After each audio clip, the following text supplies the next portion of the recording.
Hi, everyone. Thank you so much for joining us today. We're happy to have Sam Rohn here to talk about some new features of the Theta Z1.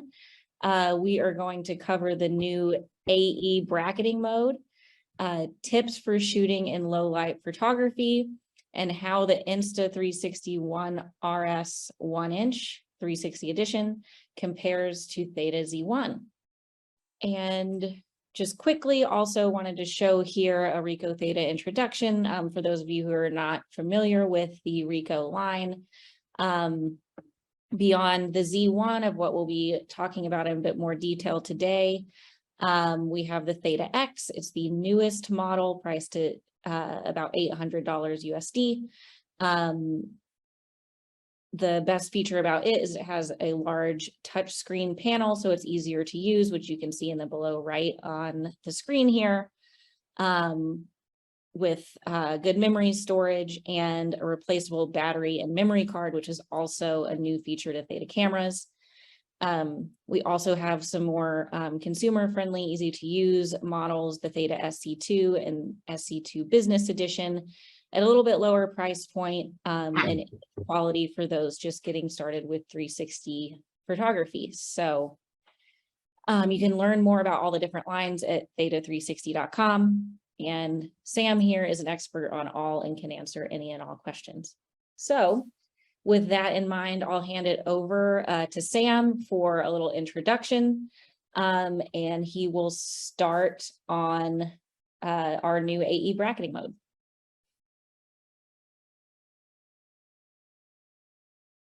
Boom. Hey, everybody. Oh, am I on? Am I on the main screen? You are on? Nope. It's still showing me sharing. You're sharing. We'll stop sharing for a minute here. There we go. Hey, everybody. Oh, now it's still showing your thing. Maybe everyone else doesn't see that. I don't know. Hey, everybody. I'm Sam Rohn. Most of you already know me. I've been shooting with the RICOH Theta. I've been shooting with various RICOH Theta cameras for several years now, the Z1 since the beginning. I've also been shooting with other cameras, including the X. I've recently added the Insta 1-inch to my arsenal to see how that compares, and we'll be getting into that a little bit later. We're going to start by reviewing. We're going to be talking today about low light photography using the RICOH Theta Z1 and other small 360 cameras and low light photography in general. We're going to start by reviewing the auto exposure bracketing mode, a new mode in the Theta Z1. I need to connect my phone to demonstrate, so give me a moment to do that. I should have done that before. Sorry. How's my voice? My voice sounds okay? My mic too far away? Sounds good. Okay, here we go. Okay, so auto exposure bracketing. What auto exposure bracketing does is if you have a set exposure, your set exposure on a camera, whether it's in manual mode or automatic mode or any other mode, it will automatically calculate what the other exposures in a bracketing series should be. So if you're taking your base photo at ISO 100 and 1/30th of a second, and you want two photos, one stop apart, I'm sorry, if you want a total of 3 exposures or 5 exposures, one stop or 2 stops apart, you would set that in the auto exposure bracketing settings.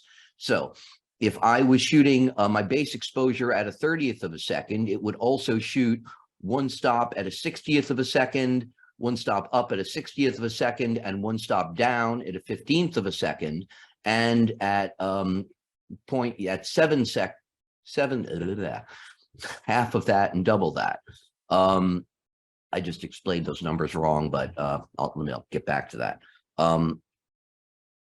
For example, let me reconnect to the camera. Right here, I have my Theta Z1, and I have my application open, and you can't see it because I have a screen effect on. Let me just get my exposure down to where it should be for this room. Let's say for this room, right? I have a base exposure of 1/4 second. Can you see that? No, that's not working. Okay, hold on. No, anyway, I have a base exposure of 1/4 second. If I set bracketing to give me one stop apart for 3 shots, it will give me 1/4 second, 1/2 second, and 1/8 of a second. So 1 stop up, 1 stop down. If I do 5 shots, 2 stops apart, et cetera, et cetera. This is all captured automatically very quickly in the burst API mode, which means it does not save a stitched JPEG or save a JPEG. It just saves the DNG as fast as possible.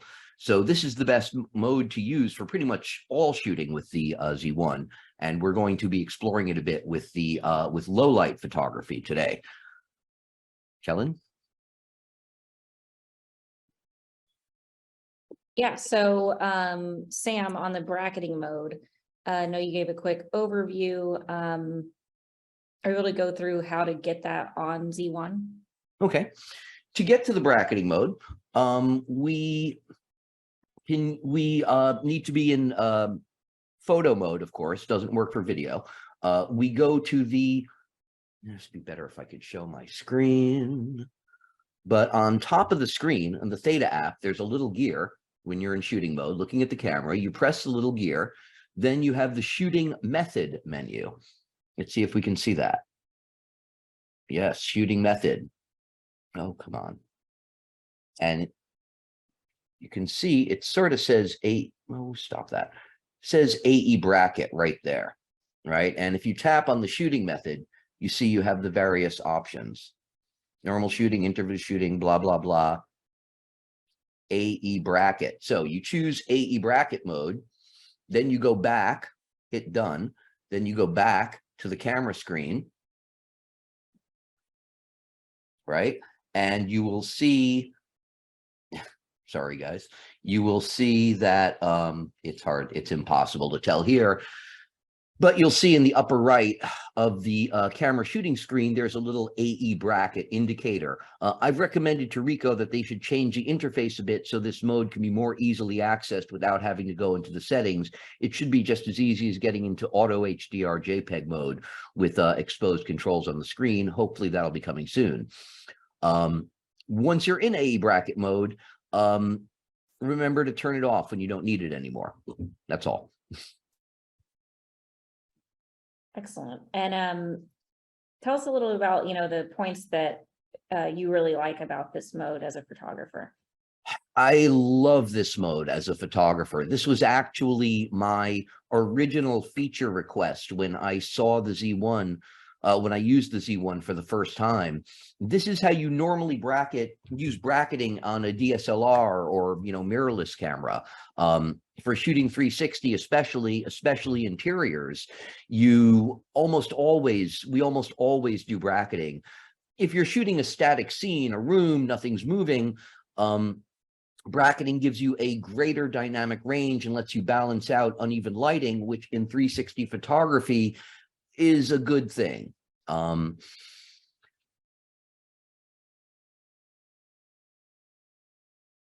With previous firmware of the Z1, we didn't really have good built-in bracketing. We had to set every exposure manually, which was ridiculous. You can't shoot you can set up one photo like that as a pain. Shooting 20 photos is a bigger pain.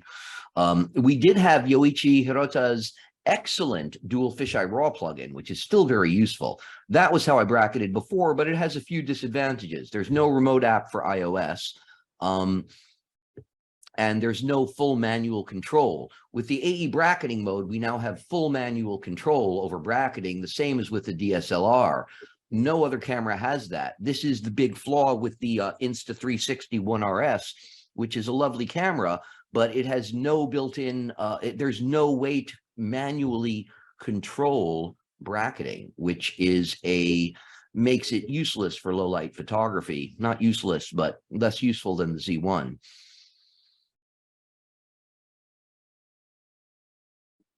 How's that? And Sam, okay. Yeah, can you tell us a little bit about your how you've used bracketing mode, maybe a case study or an example? Sure. I use bracketing mode for pretty much the only time I don't use bracketing mode is if I have a lot of moving objects or I'm in a busy place.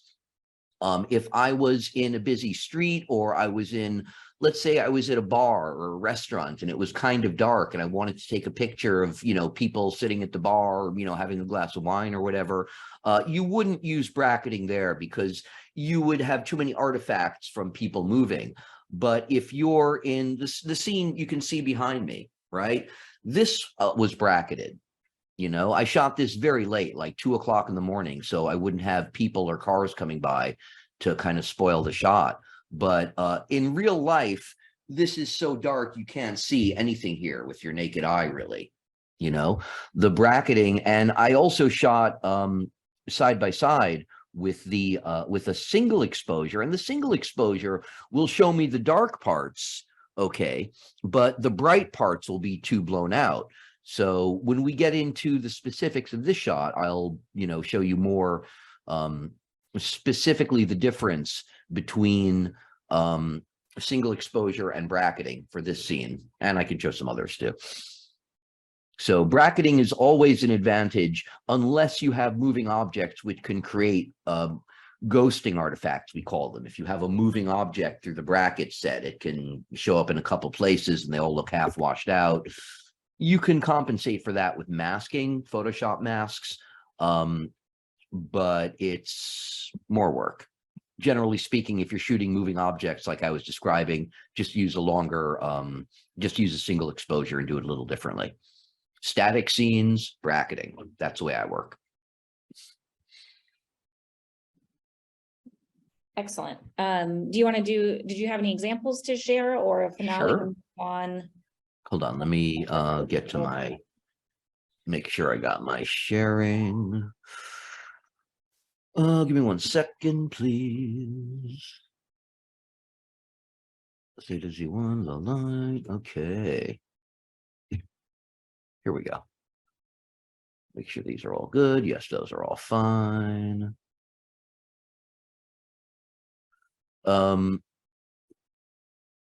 Okay, let me share my screen. And share. Oops. Are you getting my screen? Yep, we can see it. Okay. So a little low light photography here. This is a very early photo I shot with the Z1. I think this is like the first week I had it or something like that back in 2019. I wanted to do an experiment to see how well it did with low light light trails, and it was excellent. This is something that would be difficult to do with any small 360 camera. Another advantage of the Z1 is we have a true variable aperture, which the Insta camera does not have. This gives you, this can let you force a longer exposure if you want, which in this case I wanted to do for the light trails. And I wanted to get it just at dusk, so I still had some light in the sky, and I wanted to get the cars streaking by, so I had to find a spot where that all worked.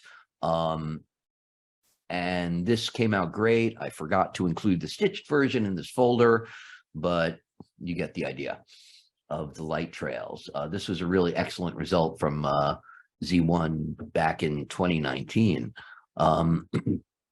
Here's another light trail. Here's another low light photo I shot. This was a 10-second exposure. This is another old one from like 2019. This is a 10-second exposure on a very dark area of street near my house. You can see me hiding in the back there. Whoops, why is it not? Of course, Lightroom is being slow now. Lightroom won't let me zoom. Thank you, Lightroom. Here's more low light. This is sunset in the New York Harbor. Here is Tokyo, Asakusa. Give Lightroom a minute to wake up. I'm sorry, guys. My drive's decided to go to sleep right now. Oh, no, there we go. Okay.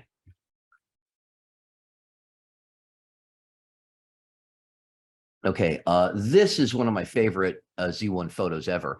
This was a 20th of a second, which isn't really getting into low light, but this is a very marginal light situation, and this is just a beautiful result. This was a single exposure. Here, I wouldn't use bracketing because there are too many people moving around. So I tolerate a bit of noise in the shadows. I could remove it if I wanted, but no big deal. If I had used bracketing, I would have gotten more detail in the buildings and in the sky and all that. But for what I needed here, the evenness of the light in the situation, this looked great. It's the same thing. It's a DNG file. Here, this was another low light photo. Shibuya Nambe Yokocho, I believe is the name of this little bar district near big Shibuya crossing. I decided to render this one as black and white. I shot this in December 2019 when it was, a woman walking around with a mask in Tokyo. See that any day of the year. But by the time I was playing with this image in February 2020, everybody in the world was wearing masks for COVID. So image ended up having different kind of meaning. And I thought the black and white treatment worked very well here. There's the original. This, my beloved izakaya at night photos. This is another very dark alley in Tokyo. And the Z1, again, gives me a very nice rendition of the light and colors here. This was a 30th of a second. So again, not as long an exposure as we'll be showing with some of the other photos, but certainly a low light environment and very good result with very low noise. There's a DNG for that file. Here's a different version of this file. Here's the DNG for that file. Hey, okay. This is a low light environment using a higher ISO, right? This restaurant wasn't really, really dark, but it wasn't really bright either. And we have people who are all moving. So here I wanted to keep a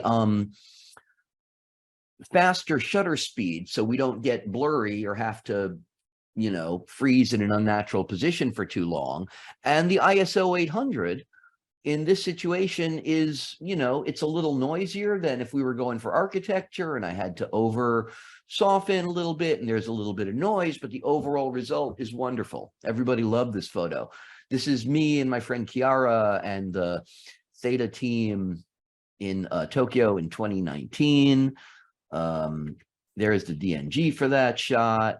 Here is my fire escape at 2 in the morning. It was so dark here, I couldn't see anything, even if I stared at it for 5 minutes. And this was a 30-second exposure with the Z1. This is just, can't really complain about this. I mean, this is jaw-droppingly good in my estimation. Again, this is no light here. It was a dark night. It was cloudy. I turned off the lights in my kitchen. This is ridiculously good considering how pitch black this was. No, I didn't even adjust the exposure there. Oops.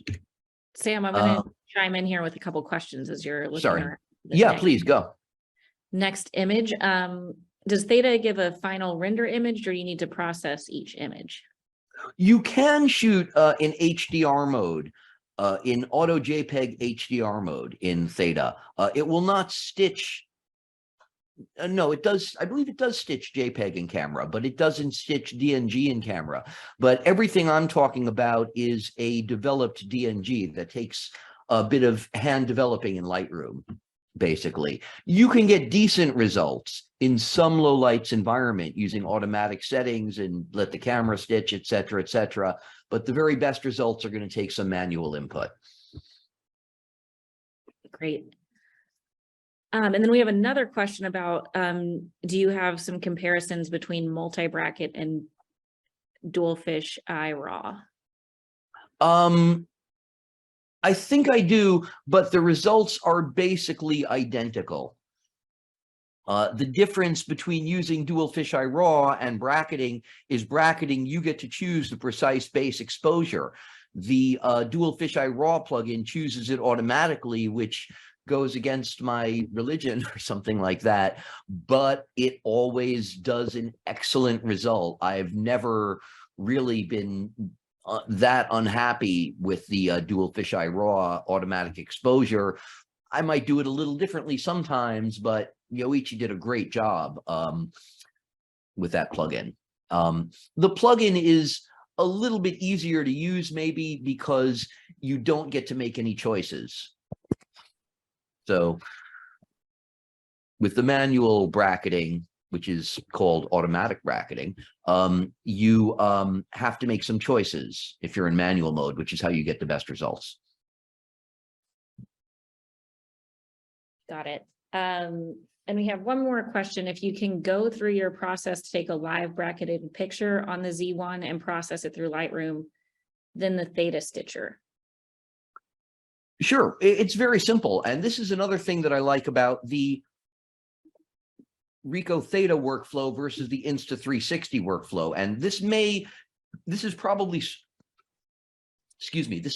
strongly influenced by my familiarity with the RICOH Theta software and workflow over the Insta, which I'm fairly new to, and the fact that I have a background in photography rather than action cams. I think the Insta software might be more familiar for people with action cameras, but with the Theta, it's very simple. I set the camera up to shoot JPEG and DNG. DNG is the really critical thing.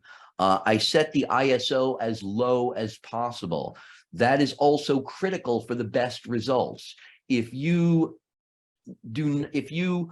set your ISO for either 80 or 100, the lowest settings, you will get the most noise-free results.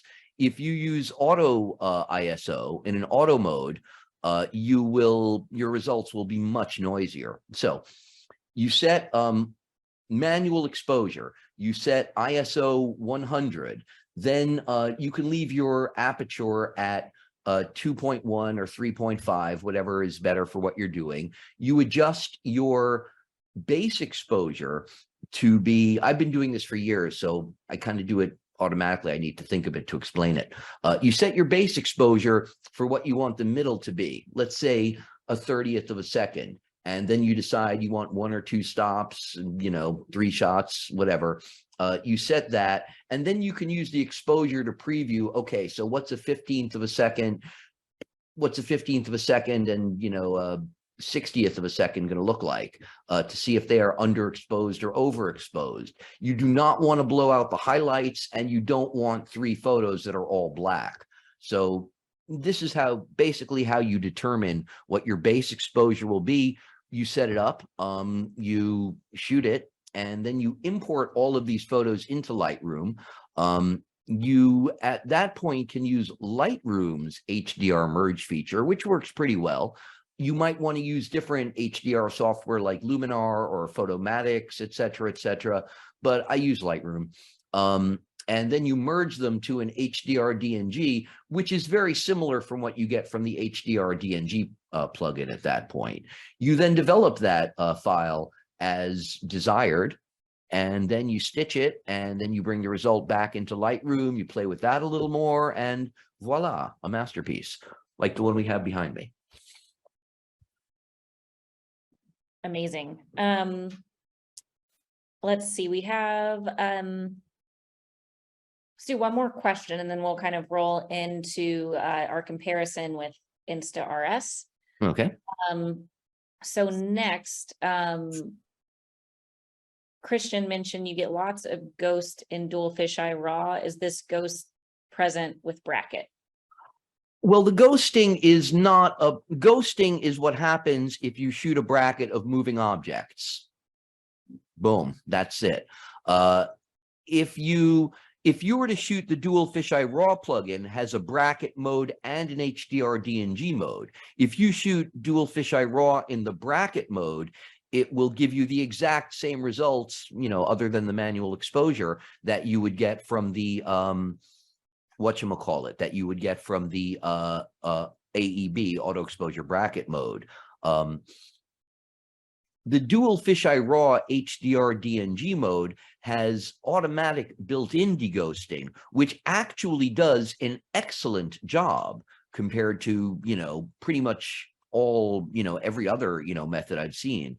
The only way to avoid ghosting in a bracketed panorama is to use layers. I didn't prepare an example for that, but let's say, somebody's walking through the scene and you want to have just that one kind of unblurred version. You would take a separate layer of just that exposure and use Photoshop layer masks with levels or something like that to blend it back into the original exposure. So ghosting is a function of the HDR merging technique rather than the shooting technique. The way to avoid it is to not have moving objects in your bracket sets.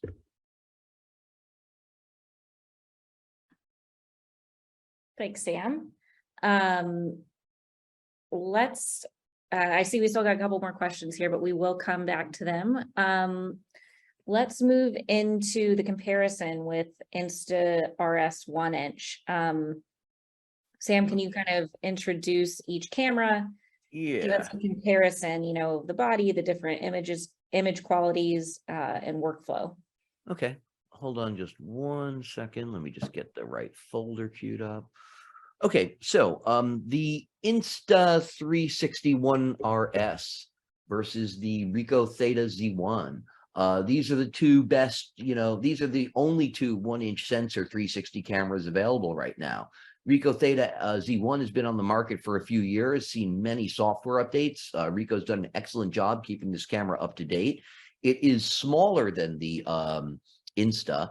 The Insta has a couple advantages. The Insta has a removable battery and a removable memory card, which if you need them are great. The Insta is a larger and heavier camera, which is a disadvantage, really. The Insta has superior video to the RICOH, which we're not going to address today because we're just talking about photography. The Insta has some very interesting AI features, which seem to work very well, but I'm talking about manual photography modes today, and I haven't really played with those features too much. The image quality of both cameras shooting single exposure in ideal conditions is very good. And the Insta is comparable to the RICOH THETA Z1. But for bracketing modes, the Insta360 1-inch was very disappointing for me, and I am going to show you why. Let's go to, hold on 1 second. Well, let's start with, okay, there's this. And hold on, I gotta line up. Oh, come on, give me a second. Give me 1 second. I just gotta line up the proper photos here for our example. 4 seconds.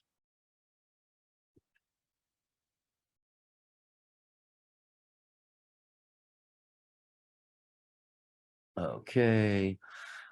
And share my screen. Where's my screen sharing? Oh, I am sharing my screen, sorry. Okay, so we're going to compare, oops, wrong one, sorry. Not that one, but sorry, gang.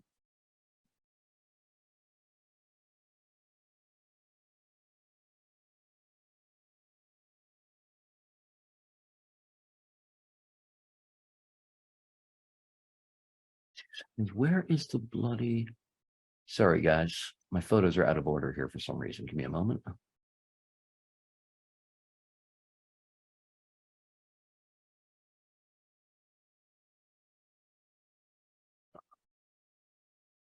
Hold on, something is strange with this. Okay, so we're just going to go through these from the beginning. Okay, here we have a HDR DNG result from this is from Yoichi's plugin, or no, this is from a manual merge with a Lightroom. Right here, we're going to go back to this mode. This was 9 exposures, as you see here, right? My base exposure for this was 2 seconds. Is that right? No, I'm sorry.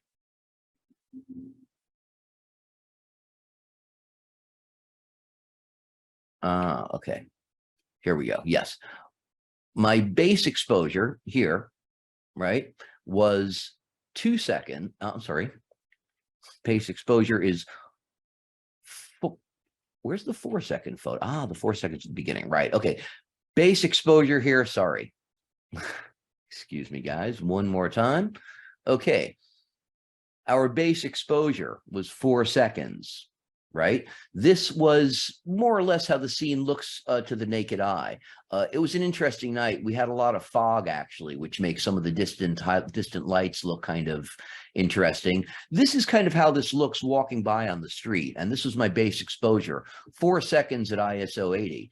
The lowest exposure, whoops, was a 1/4 second. No, I'm sorry. Yep. And the longest exposure was 60 seconds. Right now, the 60-second exposure, you can see that we get more detail in these very dark areas with minimal noise, right? But we're very blown out in the highlights. And if we go to the darkest exposure, right, we can see that we have great detail on all of the lit areas, right? And when we merge all those together in HDR, boom, we get everything, right? We don't have anything underexposed. We don't have anything overexposed. Everything looks great. And when we'll get to that next. Now, comparing that to, so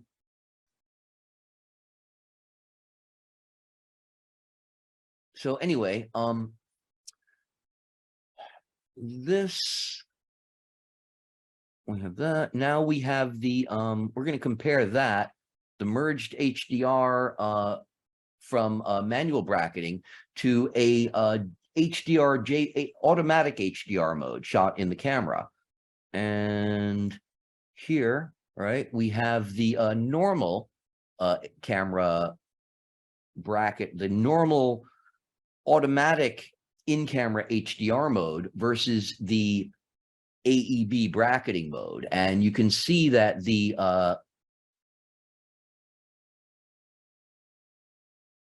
AEB bracketing gives us a much better result. The automatic camera bracketing kept the ISO at 800.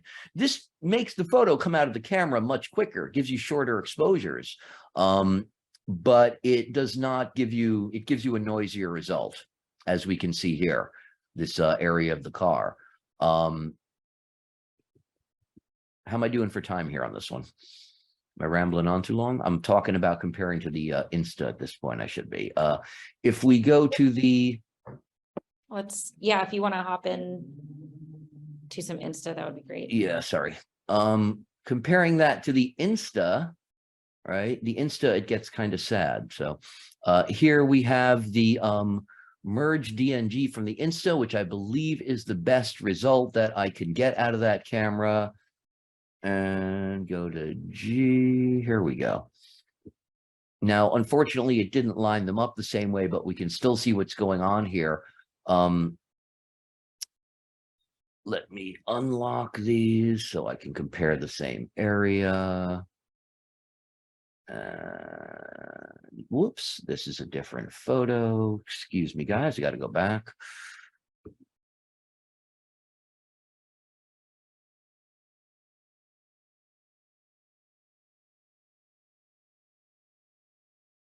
Okay, try that one more time.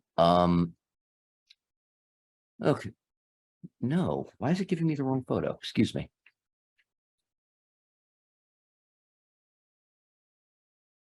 Merge DNG, merge DNG, merge DNG.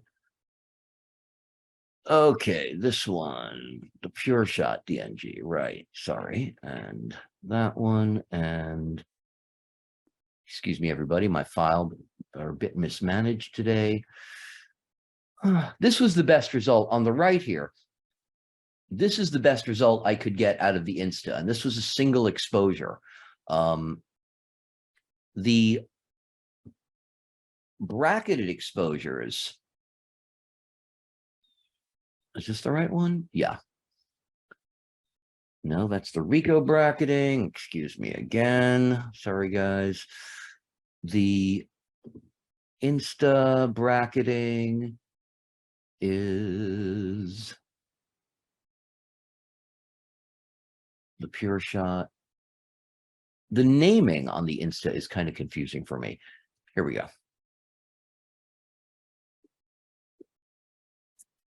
Okay, here's Pure Shot JPEG. Oh, again, it's the wrong photo. It would be better if these were all, if Insta were to name their photos in a way that made sense.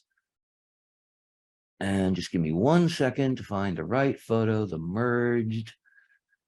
DNG. Oh, come on. Why is everything hidden here?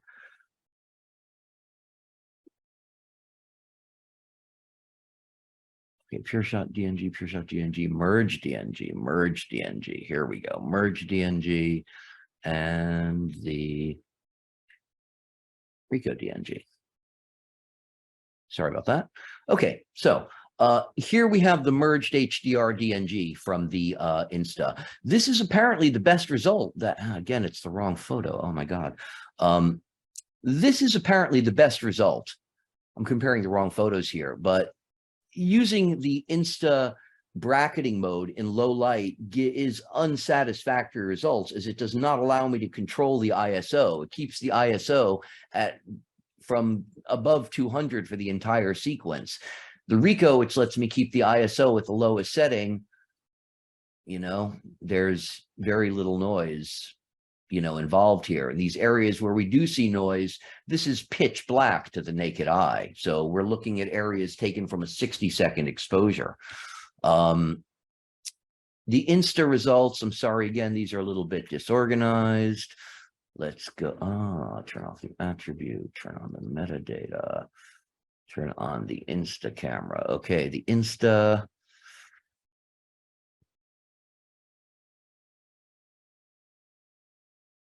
Here we go.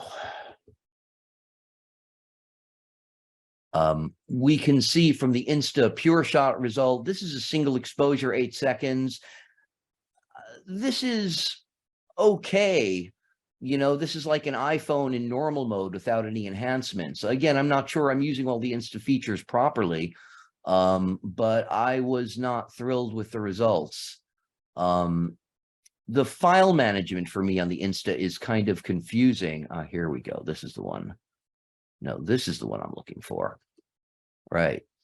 The file management on the Insta is kind of confusing for me. It uses non-standard proprietary INSP format, which seems to only be a JPEG with some metadata included. That is unnecessary and confusing. You can't view these INSP files in Lightroom, and I don't understand the point of making them into a proprietary format versus just keeping them as a normal JPEG. The Insta software may be easy to use for people who are unfamiliar with Lightroom, but for photographers who are familiar with Lightroom and use it with several other cameras, the RICOH software is much more familiar in my opinion. How are we doing for time with all this? We can hop into a couple other questions. I know there were a few relating to the Insta360 here. This is what I was trying to find before. Sorry. Here's the Insta on the left versus the RICOH on the right. I mean, even without the noise being boosted, we can see that even without the exposure being boosted, we can see that this is really horribly noisy, again, due to lack of control of ISO. Sorry. Just want to make sure we covered this. You might have touched on it a little bit, but could you go into how bracketing is different than Insta360's HDR mode? Also, using in the Z1, are you saying you can initially set up a slower shutter speed to bracket like your Halloween background? Yeah. Basically, the RICOH AEB feature, auto exposure bracketing, which is a standard feature on professional and semi-professional cameras lets you manually determine the bracketing parameters. The important thing being to keep the ISO as low as possible. That's especially critical in low light situations. If you're shooting in a brightly lit place during the day, it doesn't matter as much. And the ISO isn't going to go so low, but you'll still always get better results by keeping the ISO as low as possible. So the manual control is what the Insta HDR mode lacks. Got it. And moving on here next, I know you touched a little bit on low light photography without. Oh, I'm still sharing. Hold on. Stop sharing. But are you able to show a few more examples of low light? Oh, sure. And some good points of Theta Z1's low light photography, as well as some of your techniques to shoot under low light conditions? I think we can do that. Give me a second to pull. Hold on 1 second. Did I already go through all these?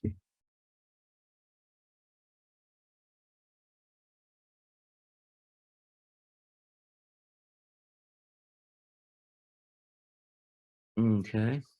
Oh, actually, hold on a second. Let's, yeah. Okay, hold on. I have some earlier low light examples we can go to. Okay, I'm sorry, Kellen, one last time. Repeat the question. Sorry about that. Just want to make sure we covered everything on low light photography. Quick introduction, some good points of how Theta shoots in low light, and some of your, top tips and tricks for low light photography. Okay. As I said, the Theta Z1 is excellent for low light photography. It always has been, but is it me or screen sharing? Right. Okay. The Z1 always has done a great job with low light photography. With the new auto exposure bracketing feature, which is, gives you full control over manual bracketing parameters, even though it's called automatic, it's even better. And in my opinion, currently better than for bracketing control, better than the Insta camera, although the Insta camera is a very good camera and does give very good results in manual mode, not in bracketing mode. Next part of that question. Do you have any other examples of low light photography or, techniques that you use? I think I covered all that earlier. I can get into a little bit more detail. Let me just go back to the low light folder. Oh, let's see what's an interesting example. Hold on. Let me go to sharing.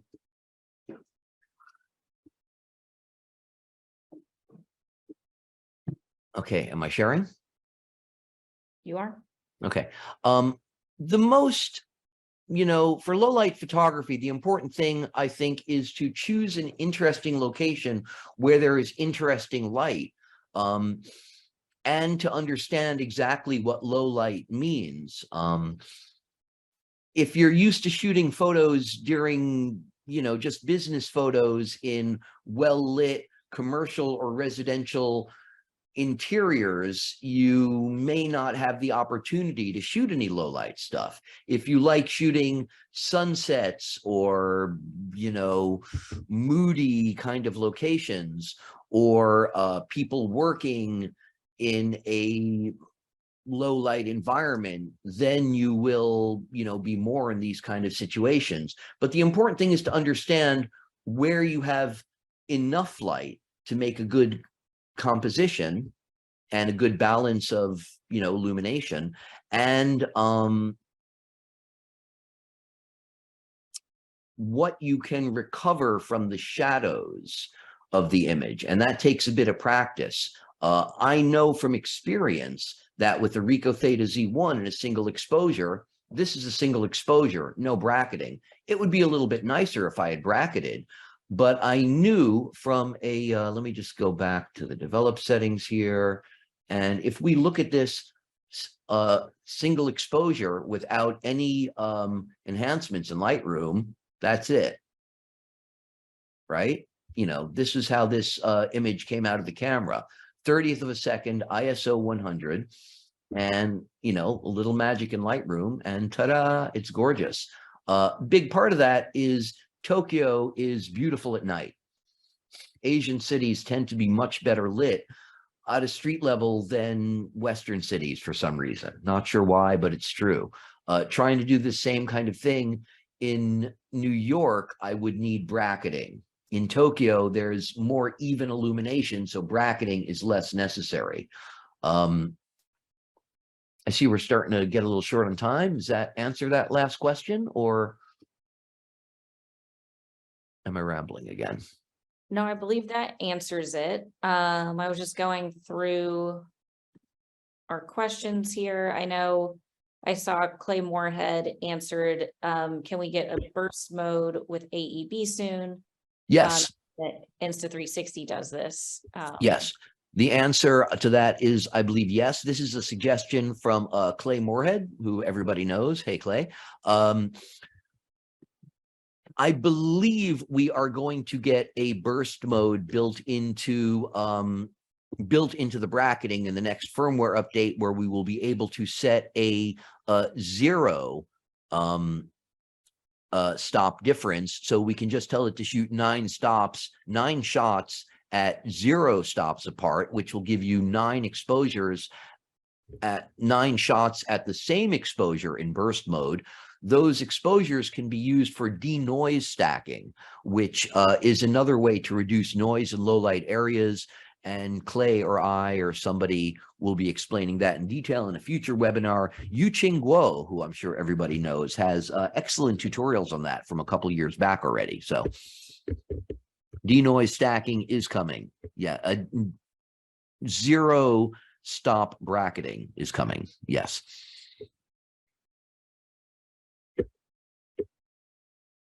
Next question. Sam, do you have any other comparisons between Z1 and Insta360 as far as the body or your workflow? The workflow, the Insta, I'm assuming, you know, just general observations on the bodies of the camera as far as working with them goes. One thing I got to say about the Z1, and I love the Z1, no offense, is the buttons on the side of the Z1. I hate them. They're terrible. Using these buttons in the dark at night, taking pictures of like a skeleton in somebody's yard where I can't see and it's 2 in the morning and they probably think I'm a robber outside their house or something. These buttons are really difficult to use in the best of circumstances, and in low light, they're much harder. The Insta does have buttons that you can actually touch and feel with your hands, so you don't need to see them, which is great. I love that. The Insta has a very small screen, which is helpful but frustrating. It's so small. The X3 and the Theta X both have larger screens, which are much nicer. The Z1, of course, has no screen except, except the little, can we see it now? It has a little OLED screen, which is functional. And when I have the camera on the tripod and I'm just setting it up and telling it what to do through the phone, not a big loss, but I wouldn't mind having a big screen. You know, a perfect camera for me would be the quality of the Z1 and the screen of the X.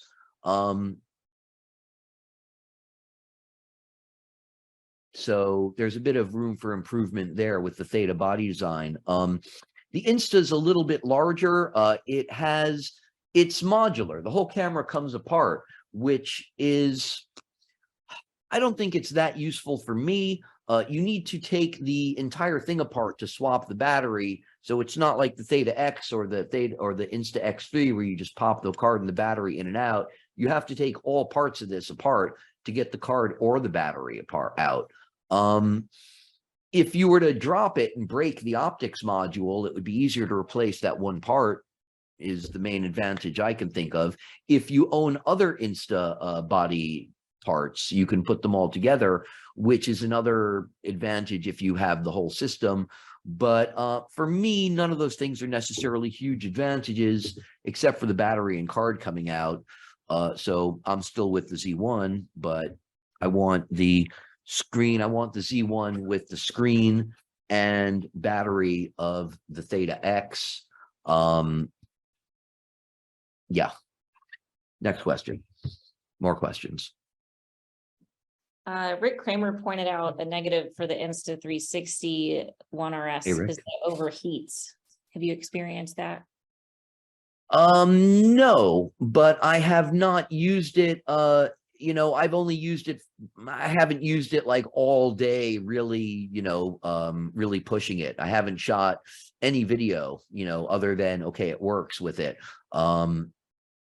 But that surprises me. I would expect that the this larger camera, this larger body was intended for better thermal management versus other cameras. So I'm surprised that it overheats.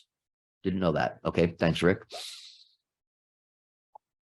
Am I still? Hold on, let me get out of screen sharing. More questions. I like questions.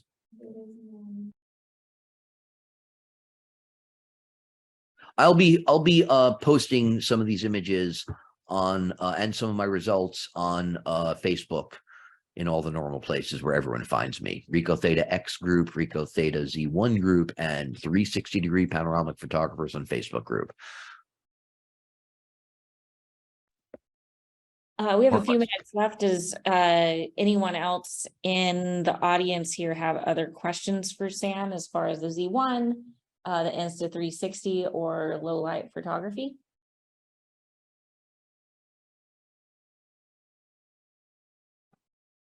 I know we answered a lot of these kind of as we went. Oh, hold on. How do I see? So any just closing final thoughts, Sam, about kind of Z1 benefits, you know, and how you're using it with bracketing and low light? I'd like to see more low light, more interesting, creative low light photography from more of you, the listeners out there. I see a lot of people shooting drones and people shooting, you know, night scenes, but looking for interesting scenes where there's almost no light. Again, you know, this scene behind me, I showed you the naked eye version. It's nothing. You know, I mean, if you were to walk by this at night, you'd have to, you know, sit there for like 30 seconds before your eyes adjusted. You could see anything at all. So I would say that there are a lot of beautiful scenes out there waiting to be captured by people who want to spend a bit of time with these techniques. Keep your ISO as low as possible. If you're using Insta, use manual mode. Keep your ISO at 100. Use a long shutter speed, 8 seconds, 30 seconds. One advantage of the Insta is it has a 120-second exposure option for people who live places where it's really dark. New York doesn't really get that dark.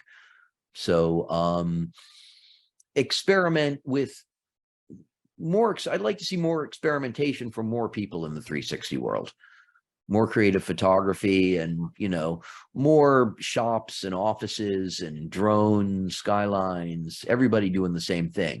Let's everybody do some different stuff. Love that. We have one more note from Rick Kramer. As a recap, the Theta Z1 bracket only allows to set the first initial shot where the Insta doesn't, correct? That's correct. Yeah. Unless there's something that I don't know about the Insta, but I'm sure that that's the case.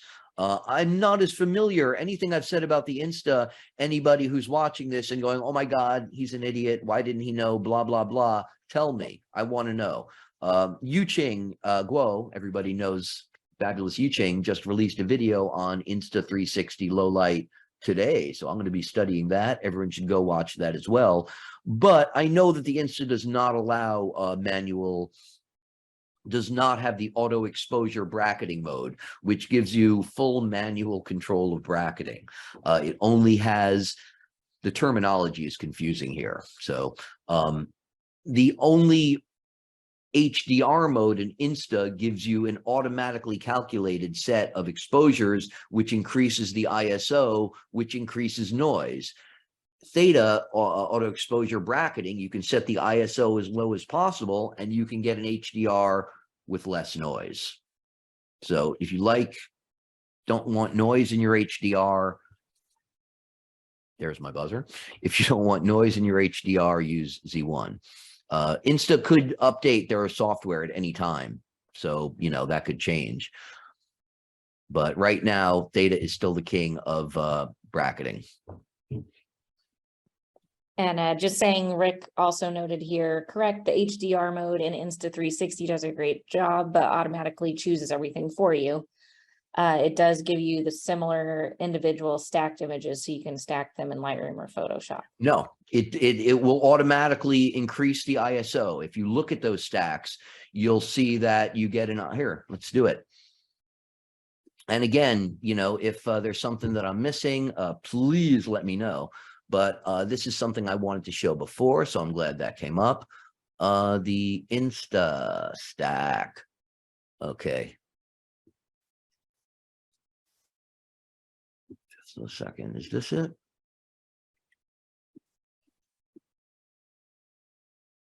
Yeah, these are bloody terrible. Hold on a second, guys. Let me just go back to sharing. Screen sharing. How do I get to screen? Oh, share screen. Sorry, I'm a little discombobulated today, everybody. But the Insta bracketing sets, you see if you can see right here, it increases the ISO. It doesn't give you any option. It just chooses a bunch of random ISOs. This gives you shorter exposures, but it also gives you a lot more noise. You can even see in this single exposure here, there's a lot of noise. You put them all together, you get a noisy HDR. Does it answer your question, Rick? Is there anything that you know that I'm incorrect there?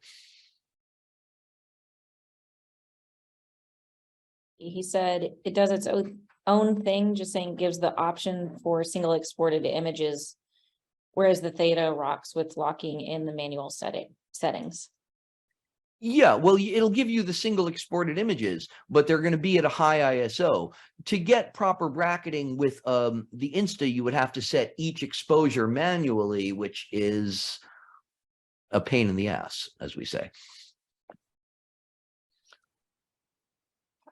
And I expect if Insta did have this feature, it would have similar results to you see here, this is a single exposure from the Insta at ISO 100, and this is comparable to the Theta. It has a bit more parallax. It's a little bit sharper in some areas. It's comparable. There's some slight differences between the Theta and the Insta in full manual mode, but they both do a great job.